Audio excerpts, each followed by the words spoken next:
This is my audience.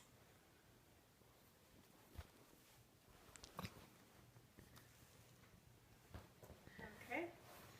Can you imagine a world without sickness?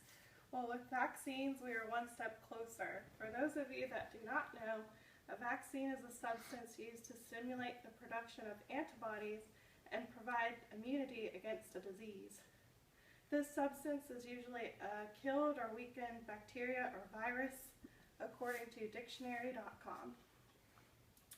Through my research, as well as having some general knowledge about microorganisms through a microbiology class, I plan to share with you facts about vaccines. Vaccines save lives, protect the herd, and are cheaper and safer than caring for an actual illness. The American Academy of Pediatrics states that most childhood vaccines are 90 to 99% effective in preventing disease. The Center for Disease Control stated that 732,000 American children were saved from death and 322 million cases of childhood illnesses were prevented between 1994 and 2014. Based on the article written by Immunization Coalition, there are multiple ways in which a vaccine can be administered. Therefore, they can be given to a variety of age groups and cause minimal stress on the patient. Vaccines can be given with a needle, syringe, subcutaneously, and intramuscular or intradermal or intranasal. Vaccines not only save individual lives, but the community as a whole. Vaccines protect the herd. Based on information found on vaccinesprocon.org, vaccines protect the community immunity, which means that most of the population is vaccinated against a contagious disease, and it is unlikely that an outbreak will occur. Herd immunity helps keep those who are unable to get vaccinated safe, such as people going through chemotherapy or those who have very poor health. But if one person contracts the disease, it could spread to other unvaccinated people.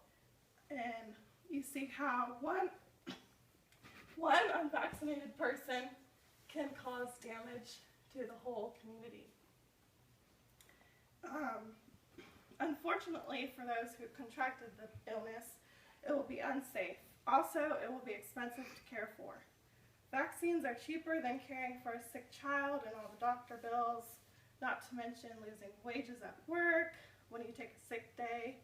A vaccine will prevent the illness from occurring in the first place.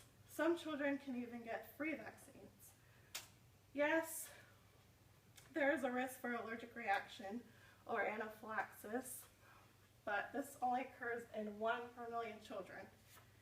The ingredients may contain harmful chemicals, but when they are in vaccines, they are in very small amounts. Small enough not to cause any damage. The CDC is committed to ensuring that vaccines provided to the public are safe and effective.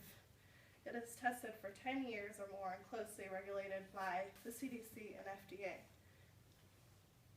If vaccine is found to cause health problems, the vaccine will be withdrawn and no longer given out to the public.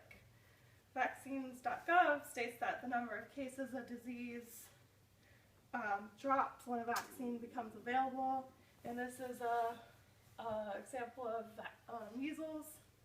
Vaccines eradicated smallpox and nearly some other diseases. The CDC states that if we keep vaccinating now, parents in the future may be able to trust that diseases like polio and meningitis won't infect, cripple, or kill children. Vaccinations are one of the best ways to put an end to the serious effects of certain diseases. That is why vaccines are so beneficial. The benefits outweigh the risks when it comes to vaccines, and we must do our part to protect our community immunity. Protection from illness is much cheaper and less harmful than an actual illness. We must protect ourselves as well as the ones we care about. And that's all. And here's my audience one more time.